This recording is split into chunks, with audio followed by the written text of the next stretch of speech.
Kun xabarlari bilan qisqacha. AQSh prezidenti Donald Tramp Pam Bondini bosh prokuror lavozimidan ozod etdi. OAV xabarlariga ko'ra, so'nggi vaqtlarda Tramp uning ishidan norozi bo'lib kelgan. Dehqonobod bozori rahbarining korrupsion sxemasi fosh qilindi.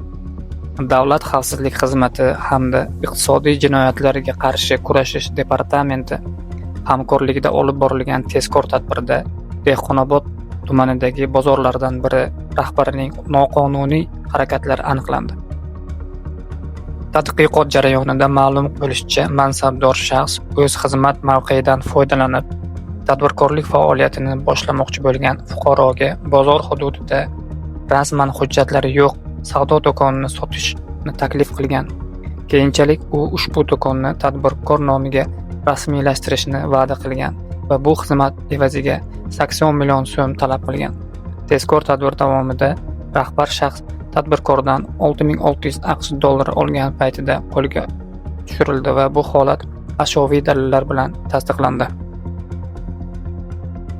Aktrisa Feruza Normatova turmushga chiqishidan avval yashab kelgan kvartirasini singlisiga sovg'a qilganini ma'lum qildi.